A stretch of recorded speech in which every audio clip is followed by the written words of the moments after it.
Welcome to This Explainer. We're going to explore something today that is beautifully dark and profoundly human. We're looking at ancient Slavic mythology. But wait, we're not talking about literal monster stories or supernatural fairy tales here. Instead, we're going to examine this ancient civilization's beliefs as a deeply sophisticated, philosophically unsettling framework for understanding the absolute heaviest, darkest parts of the human psychological experience. We are mapping out exactly what happens in our minds when the warmth just leaves. So let's dive right into this existential landscape, because here's a heavy thought. Darkness is not an absence of light, but an active, co-equal force in the structure of reality. We're starting here by acknowledging a truth that feels intimately, maybe even painfully familiar to anyone who has ever navigated severe depression, burnout, or emotional blunting.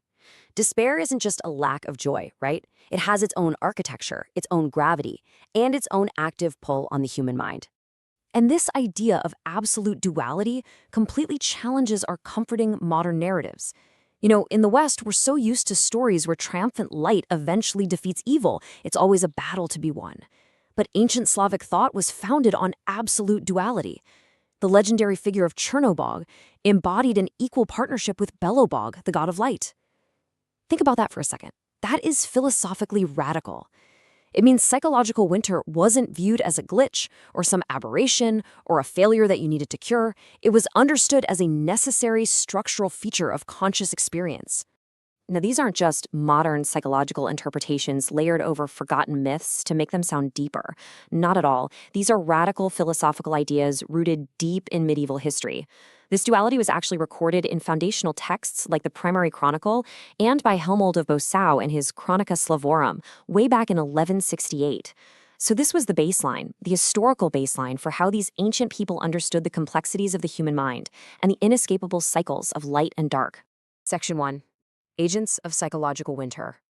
In ancient Slavic mythology, the archetypical symbol of Chernobog represents the gradual loss of empathy and hope. His domain wasn't physical destruction. He didn't send monsters to burn down villages. He represented a much more intimate terror, the specific horror of emotional freezing. It's that terrifying realization of knowing exactly what you should feel in a given moment, but being completely, hopelessly unable to actually access that feeling. And this freezing process, it had a mechanism. The nav spirits functioned mythologically as embodiments of unprocessed psychological material. These were spirits stuck between states, neither fully gone nor fully present. They haunt from the margins of consciousness.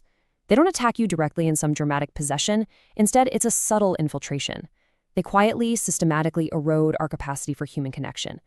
They plant cold doubt until the warm things in our lives just feel distant and slightly unreal. And this brilliantly illustrates the phenomenology of clinical depression. It tracks the exact brutal progression of the descent. Step 1, cold doubt creeps in. Step 2, that doubt settles into a really heavy indifference. Step 3, an agonizing inability to feel warmth for the people you love most. And finally, step 4, the heart turns to frozen stone. It's a terrifyingly accurate map of how the light in our lives slowly, methodically recedes. Section 2. The frozen soul phenomenon. So the crucial point here is understanding what the ancient Slavs called Lidianaya dusha, or the frozen soul. This is arguably the most psychologically sophisticated concept in this entire mythology.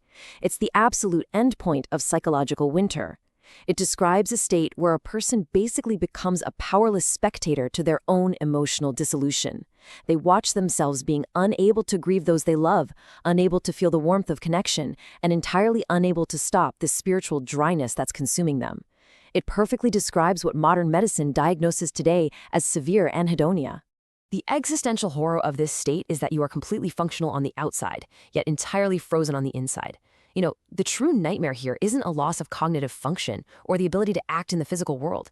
No, it's the intensely isolating experience of appearing entirely capable to everyone around you, while silently watching your own emotional responses permanently disappear behind this unbreakable wall of ice. Section 3. Echoes in modern psychology. Honestly, the parallels between ancient myth and modern science are staggering. Whether we call it clinical depression or Camus' concept of the absurd, where the world suddenly becomes strange and cold without reason, or the spiritual dark night of the soul, or even whether we look at the absolute equality of light and dark through the lens of Jungian shadow integration, We are really just putting new clinical names to an ancient, deeply recognized stage of the human experience. In fact, modern trauma-informed therapy echoes this ancient wisdom entirely. Avoiding the darkness only increases its power. Equanimity is absolutely required for both pleasant and unpleasant states. Suppressing the dark aspects of our consciousness, rather than acknowledging them and integrating them as structural partners in our psyche, well, it doesn't defeat the winter. It literally only deepens the freeze. Section 4. The Architecture of Darkness. So, if psychological winter is a fundamental, co-equal feature of the human landscape, then traversing it isn't a character flaw.